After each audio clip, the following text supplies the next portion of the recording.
Hello, friends. This is Dave Hurwitz, executive editor at ClassicsToday.com, here with Ripe for Reissue.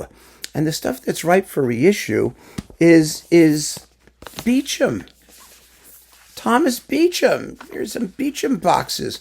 What's going on with Beecham? You know, Warner, EMI, whatever they're called these days, is doing boxes of things, of famous artists. They're doing a Klemperer box shortly, which you will probably already be out, for the future when you see this video, and deleted 50 or 60 times by the time you see this video, probably.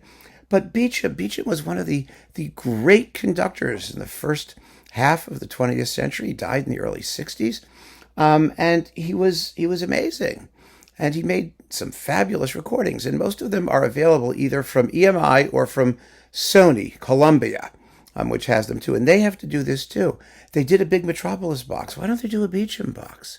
Beecham seems to have vanished below the horizon of most people's notice, and I am completely baffled as to why. I would think that the British press particularly should be like screaming and yelling and jumping up and down and carrying on like lunatics about the neglect of Sir Thomas.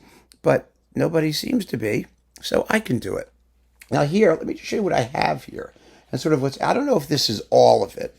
There were 4 or 5 boxes. I've got 4 of them here. And then this thing. This is the only thing that Warner seems to have taken over and issued, and sensibly so. This is Beecham doing Delius. It's all of his Delius recordings. That was the composer that he championed, whose reputation he made, whose music he edited. So I understand that, and it's a good thing. I mean, it's wonderful. It's a wonderful set, and it's 7 discs, so that's great. But there is so much more Beecham stuff, and I just want to sort of whiz through some of it here so you can see what's available. First, there's Beecham does Haydn and Mozart. Now, Beecham was unsurpassably stylish in music of the classical era. He was as far from being an authenticist as you could be. But if you think that the classical era was one of charm, elegance, wit, stylishness, point, and just a joy in making music, then Beecham was your guy. And he still is. His performances are miraculous in so many ways, in so many musical ways, in terms of phrasing and just scintillatingly wonderful. They really are, for the most part. Not everything, but you know what I mean. For the most part, his Haydn was completely wrong in every possible way and completely right in all of the ways that matter, such as expression and humor and warmth and humanity, and the Mozart is so cantabile and singable and red-blooded. Oh, it's glorious. Absolutely glorious. I mean, Beecham was remarkable, and this should never be out of print, this stuff. It never should. So here is the Haydn and Mozart stuff. You get all of the Haydn London symphonies, the seasons, and then Mozart, you get a bunch of overtures and all the late symphonies starting with 29 forward, and some violin concertos and divertimenti, and it's all just lovely. Really lovely. It's the music of a bygone era. It really is. And an important one, and moreover, one which does full justice to the music of its stylistic approach. I mean, it's an approach, but in terms of what it is, there are really few better, and boy, that was a great box. Then there was this one. Let's see what's in this one. This is the later tradition, which, the later tradition means everything up through Richard Strauss. In this case, you've got his Beethoven, the second, and the amazing seventh with those insane horns, and the Mass in C and the Ruins of Athens incidental music, which has the best chorus of dervishes you'll ever hear in the world. Beecham was just amazing at the off the beaten path repertoire by major composers, of which he did a lot. He loved to do things like that, and he did them with unsurpassed charm and joy and ebullience. Yes. And we've got Brahms' second and the Schicksalslied and Academic Festival Overture, Liszt's Faust Symphony, famous recording of that when nobody was doing that stuff. Mendelssohn, Midsummer Night's Dream, Die Schöne Melusine, Liszt's Orpheus, and Psalm 13. When was the last time you heard Liszt's Psalm 13? Wagner's stuff, Meistersinger, Supe, Poet and Peasant, Schubert, Symphonies 3, 5, and 6, also famous recordings of wonderful dash and verve. And then Strauss, Don Quixote, Bourgeois Gentilhomme excerpts, and Ein Heldenleben, and then orchestral highlights from Feuersnot, Intermezzo, and Salome, back when nobody did that stuff.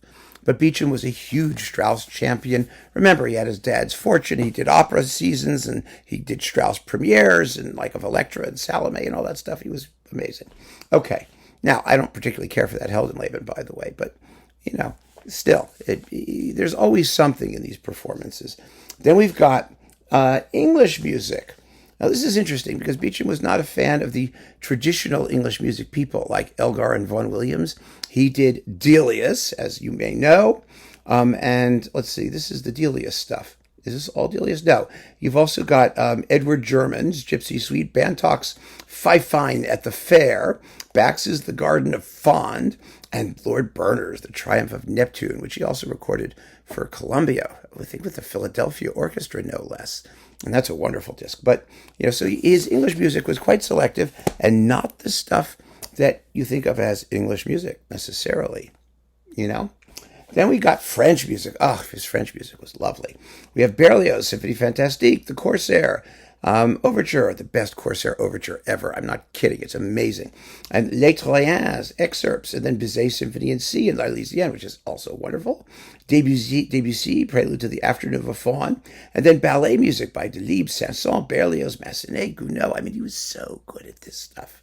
He really was. Bizet, Carmen Goodies, and he also did Patrie, Bizet's Patrie, when nobody was doing that stuff.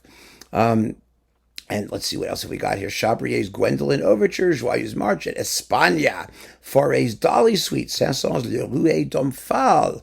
Franck's Symphony in D minor, the Lalo Symphony in G minor. No one did that. People still don't. I'm kind of amazing. The Forêt Pavane, and then more Berlioz, Carnival, Roman Arnold, Le Carnaval Roman. There we go. Romain, whatever. The King Lear, Massenet's The Last Sleep of the Virgin, Gretry, Zemire et Azur, ballet music. Gretry? Yeah, see? Vidal, Zeno Zena, Gavotte, and Gounod, Romeo and Juliet, The Sleep of Juliet.